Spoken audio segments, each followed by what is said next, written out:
करेंगे 11 से बनने वाले करंट अफेयर के सभी इंपॉर्टेंट क्वेश्चंस रिवीजन कर लेते हैं। कल की क्लास में हमने देखा था कि पुरातत्वविदों ने 7000 साल पुरानी प्रागैतिहासिक बस्ती का पता लगाया है सर्बिया में। एस्ट्राजेनेका जो कि ब्रिटेन की फार्मास्यूटिकल कंपनी है, इसने अपनी कोरोना वैक्सीन कोविशील्ड की खरीद बिक्री पर बैन लगाया है। हाल ही में पिरुल लाओ पैसे पाओ अभियान की शुरुआत उत्तराखंड गवर्नमेंट के द्वारा की गई है। वर्ल्ड रेड क्रॉस डे है 8 मई को। स्कूल ऑन व्हील्स पहल है मणिपुर की। T20 वर्ल्ड कप महिलाओं को होस्ट करेगा बांग्लादेश। वर्ल्ड थैलेसीमिया डे 8 मई को मनाया गया। थॉमस उबर कप, दोनों ही कप जीता है चाइना ने। Badminton world federation junior badminton championship का आयोजन भारत में असम में आयोजन किया जाएगा अगले साल। बाघों की आबादी बढ़ाने के लिए कुछ बाघों को सह्याद्री रिजर्व में स्थानांतरित किया गया है, ये महाराष्ट्र में। और भारतीय महिला हॉकी टीम की नई कप्तान बनी है सलीमा टेटे। अजरक को रिसेंटली जीआई टैग मिला है, गुजरात का ये हो जाएगा। चलिए शुरू करते हैं आज का हमारा पहला सवाल। सवाल है, भारतीय सेना और वायु सेना ने कहां पर गगन स्ट्राइक 2 अभ्यास में पार्टिसिपेट किया है? तो इसका आयोजन रिसेंटली किया गया है पंजाब में। ऑप्शन नंबर बी इसका राइट आंसर हो जाएगा, गगन स्ट्राइक 2। सेना की पश्चिमी कमान के तत्वाधान में यानी किसी के लीडरशिप में भारतीय सेना की खड़गा कोर ने पंजाब में कई स्थानों पर इंडियन एयरफोर्स के साथ 3 दिन तक ये संयुक्त अभ्यास का सफलतापूर्वक आयोजन किया। बात की जाए यदि इंडियन एयरफोर्स की, जो कि 8 अक्टूबर को अपना स्थापना दिवस मनाता है, इसके अध्यक्ष हैं विवेक राम चौधरी। बात की जाए यदि सेना की, इंडियन आर्मी 15 जनवरी को अपना स्थापना दिवस मनाता है, इसके प्रमुख हो जाएंगे मनोज पांडे। अब यहाँ से इंडियन नेवी क्यों रह जाए, क्योंकि इंडियन नेवी में भी तो अभी कुछ चेंजेस हुए हैं। जैसे कि इंडियन नेवी पहली बात तो 4 दिसंबर को अपना स्थापना दिवस मनाता है, इंडियन नेवी डे आप इसे कह सकते हैं। और इसके जो प्रमुख है अभी हाल ही में कौन बने हैं, दिनेश कुमार त्रिपाठी बन गए हैं। अब जिस एक्सरसाइज की मैं बात कर रही हूँ, आयोजन किया गया पंजाब में। तो पंजाब जिसे 5 नदियों का संगम कहा जाता है, राजधानी चंडीगढ़ है, मुख्यमंत्री भगवंत मान है जो कि आम आदमी पार्टी के नेता है। लोकसभा सीटें 13 है, राज्यसभा सीटों की संख्या 7 है। अब हम डिस्कस कर लेते हैं पंजाब के कुछ करंट अफेयर के क्वेश्चंस, जैसे कि सभी दुर्घटना हॉटस्पॉट को मैप करने वाला ये पहला राज्य बना है। पंजाब के मुख्यमंत्री ने डोर स्टेप सर्विसेज की शुरुआत की है। पंजाब के मुख्यमंत्री ने सर्टिफिकेट ऑफ एक्सीलेंस से इन्हें सम्मानित किया गया। पंजाब सरकार ने राज्य को नशा मुक्त बनाने के लिए होप इनिशिएटिव पहल की शुरुआत की। और यहाँ का जो नवापिंड सरदरा गांव है, इसे श्रेष्ठ पर्यटन गांव का पुरस्कार मिल चुका है। अब यदि मैं अदर ऑप्शन की बात करूं तो देखिए, अप्रैल 2024 में ही वायु सेना ने गगन शक्ति अभ्यास का आयोजन ये किया था राजस्थान में। राजस्थान के जैसलमेर के पास पोखरण में इसका आयोजन किया गया था। अभी हालिया असम में यदि रिलेट करेंगे तो खेलो इंडिया यूनिवर्सिटी गेम्स का 4था एडिशन आयोजित किया गया, जिसमें कि चंडीगढ़ यूनिवर्सिटी रही है टॉप पर। विशाखापट्टनम से आप ये रिलेट कर सकते हैं मिलन अभ्यास, जिसमें कि 50 से अधिक कंट्री की नेवी ने पार्टिसिपेट किया है, ये यहीं पर आयोजित किया गया। आगे चलते हैं। सवाल नंबर दूसरा है, भारत ने संयुक्त राष्ट्र आतंकवाद विरोधी ट्रस्ट फंड में कितना कंट्रीब्यूशन दिया है? तो भारत के द्वारा 5 लाख US$ का कंट्रीब्यूशन रिसेंटली दिया गया है। किसे? यूनाइटेड नेशन यानी कि संयुक्त राष्ट्र का आतंकवाद विरोधी ट्रस्ट फंड, इसे ही आप कह सकते हैं United Nations officer of counter terrorism, UNOCT, ये इसकी फुल फॉर्म हो जाएगी, जो कि यहाँ पर टर्म लिखा हुआ है। तो UNOCT के वैश्विक कार्यक्रमों में मुख्य रूप से आतंकवाद के वित्त पोषण का मुकाबला करने और आतंकवादी यात्रा कार्यक्रम का मुकाबला करने के लिए भारत का कंट्रीब्यूशन ये दर्शाता है। देखिए, टेरर फंडिंग पर निगरानी रखने के लिए, हालांकि मैं आपको बता दूं कि एक बॉडी एक और है जिसका नाम है फाइनेंशियल एक्शन टास्क फोर्स, जो ये निगरानी रखती है कि कहीं कोई कंट्री आतंकवादी गतिविधियों को तो वित्त पोषित नहीं कर रही, कहीं ये टेरर फंडिंग में तो एक्टिव नहीं है। तो भारत के द्वारा ये जो 5 लाख US$ दिए गए हैं, ये आतंकवाद विरोधी ट्रस्ट फंड में है, जो कि इसका मुकाबला कर सके। अगला सवाल है, हाल ही में एक रिपोर्ट रिलीज की गई है जिसके अनुसार नेपाल की जनसंख्या वृद्धि में अभी कमी दर्ज की गई है, यानी कि गिरावट देखने को मिली है। ये आंकड़े हैं 0.92%। नेपाल की जनसंख्या वृद्धि पिछले एक दशक में, एक दशक एक डिकेड कह सकते हैं, या आप कह सकते हैं 10 साल, इसमें 0.92% प्रति वर्ष पर ऐतिहासिक रूप से कमी दर्ज की गई है। नेशनल स्टैटिस्टिक्स ऑफिस यानी कि राष्ट्रीय सांख्यिकी कार्यालय ने रिपोर्ट रिलीज की, जिसके अनुसार पिछले 80 वर्षों में सबसे धीमी गति यानी कि वृद्धि में देखा जाए तो सबसे धीमी गति दर्ज की गई है।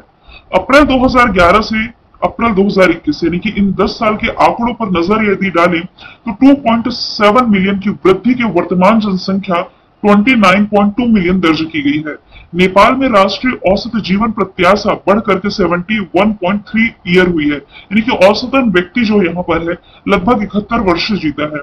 नेपाल में शिशु मृत्यु दर ये घटी है, 2011 में 1000 पर 40 था, मतलब कि यदि 1000 बच्चे पैदा हो रहे हैं तो उसमें 40 की जो डेथ होती थी, 2021 में 40 का रेशियो घट करके आया है 17 पर, यानी कि 17 पर।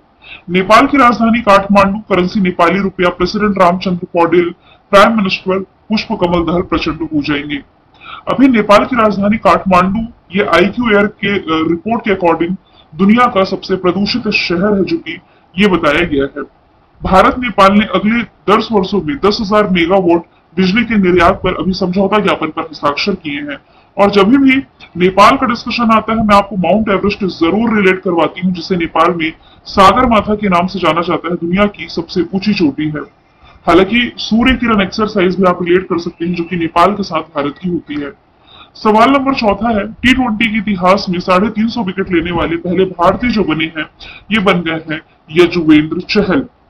यजुवेंद्र चहल ने अभी IPL में ऋषभ पंत का विकेट लिया था, तो यही ऋषभ पंत का विकेट उनके 350 विकेट, यानी कि T20 करियर का 350वां क्रम का विकेट रहा था ये।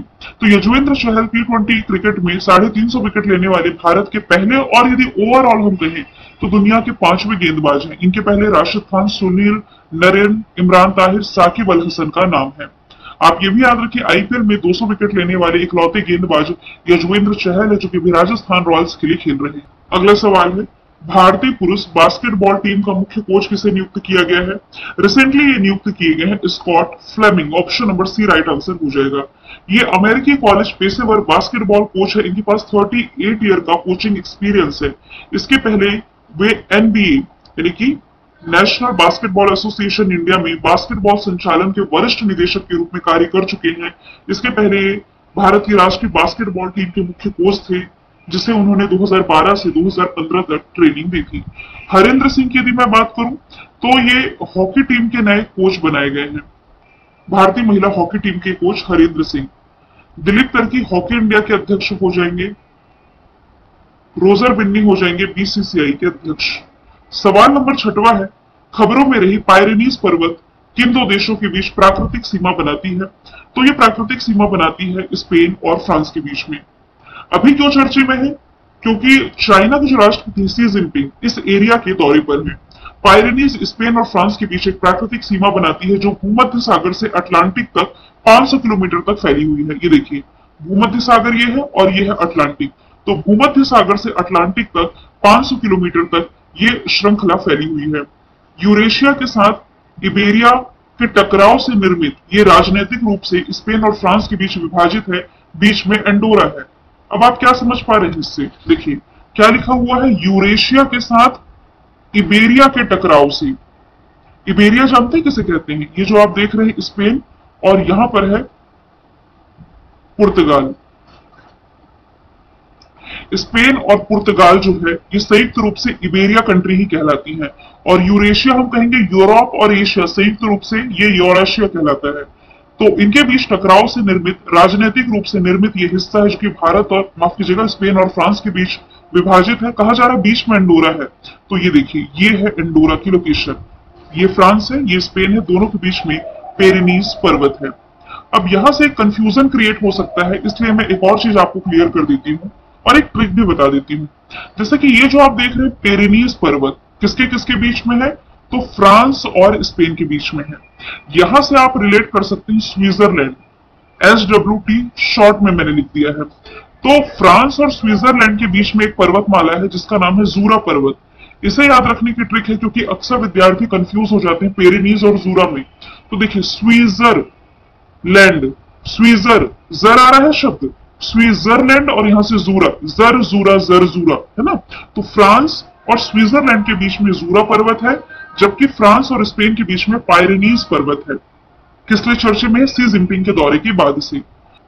अब यदि मैं ऑप्शन की बात करूं तो फ्रांस और स्विट्जरलैंड के बीच में जस्ट मैंने बताया जूरा पर्वत है। फिनलैंड और रशिया के बीच में यदि आप देखिए ना तो मेनरहीन लाइन है। पाकिस्तान और अफगानिस्तान के बीच में आप डूरंड लाइन पढ़ते हैं। आगे चलें। सवाल नंबर 7वां है, रशिया के 5वीं बार राष्ट्रपति कौन बने हैं? ये रिसेंटली बन गए हैं Vladimir Putin. Option number B इसका राइट आंसर हो जाएगा। अभी 7 मई को 2024 की ही बात है। 6 साल के कार्यकाल के लिए 5वीं बार रशिया संघ के राष्ट्रपति के रूप में इन्होंने शपथ ले ली है। 2014 में रूसी सैनिकों द्वारा यूक्रेन के क्रीमिया क्षेत्र पर जो अधिग्रहण किया गया और उस पर आक्रमण किया गया, उस पर कब्जा के बाद जो अमेरिका के नेतृत्व वाले पश्चिमी देश हैं, ये व्लादिमीर पुतिन का विरोध करते आ रहे थे और अभी भी कर रहे हैं। रशिया में 15 से 17 मार्च तक अभी राष्ट्रपति चुनाव संपन्न हुए थे। व्लादिमीर पुतिन इस चुनाव में एक स्वतंत्र उम्मीदवार के रूप में खड़े हुए। रूसी केंद्रीय चुनाव आयोग ने केवल 3 विपक्षी उम्मीदवारों को राष्ट्रपति चुनाव में लड़ने की अनुमति दी थी, जिसमें कि विजेता चुने गए हैं व्लादिमीर पुतिन। रशिया का आज मैंने मैप ऐड नहीं किया, बेसिक आप जानते हैं, capital Moscow, currency rouble, president Vladimir Putin, prime minister Mikhail Mishustin है।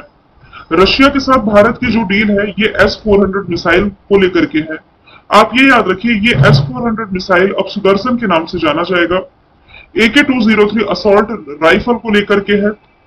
इसके अलावा आप रिलेट कर सकते हैं अंगारा मिशन का सफल परीक्षण इसी रशिया के द्वारा रिसेंटली किया गया है। ये साइंस एंड टेक्नोलॉजी वाले क्वेश्चन के अंतर्गत आ जाएगा।